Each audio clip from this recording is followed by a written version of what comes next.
do you think that one of the better things for them to do is just look at, well, how many deals did we sell?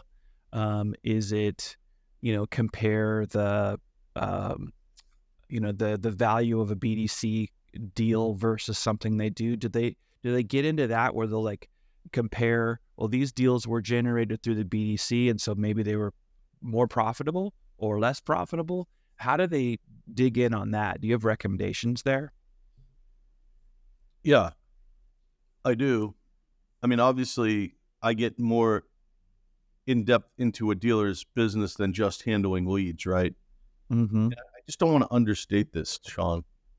If you ever walked into, say, a Dunkin' Donuts or a Starbucks, right, and there's 8 people in line, and you only have one person answering, helping those customers, yeah, it's cheaper to have one versus 4 or 5 that can get through the line quickly, right?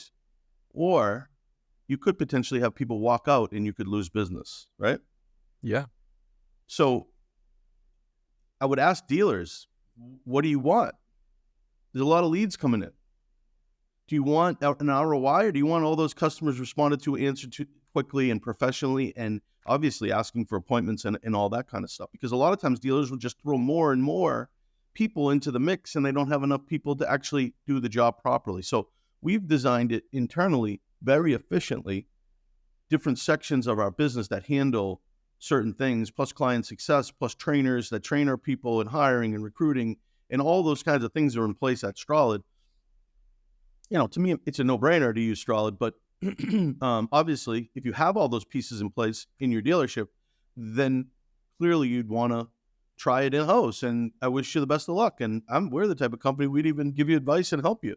Because frankly, we're not here to just say, oh, we need your business to just come, we're going to double your, appointments and all that kind of stuff. Like, I'll give you a quick example. My dad, as you know, works for me and listens to lots of phone calls. I have a conversation with him every morning on my way into work.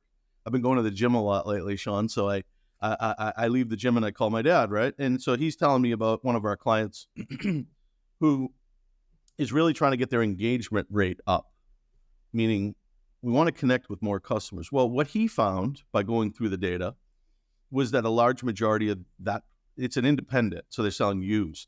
A lot of their clients are from way out of their market. So he's focusing in on show rate percentage. A lot of people go lead to close. Oh, I want to be 10% lead to close. Well, if the show isn't there, then, it's on the BDC. If the appointments aren't there, you could point to the BDC. But if they're not closing deals in the showroom, you're never going to get to 10%, right? But his point was, we're seeing about a 20% show rate. That means out of 100 leads, 20% of them are coming into the dealership instead of appointments percent. And I love the way he put it, because it wasn't so, I never looked at it that way.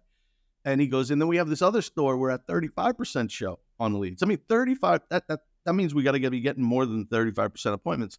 And he's saying that's what we really should be measuring. And so when we know that the show's low, he start diving in, and my people will dive in, and they start recognizing that 9 out of 20 leads are outside their market. Interesting. Yeah. So like what are we really trying to accomplish here? We want to respond quickly, professionally, follow up, all those things that a BDC does well.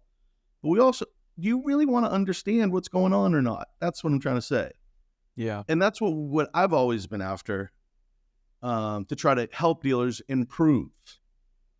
I think that's really, instead of just saying we just handle leads and we'll just get you appointments, because that's obvious, but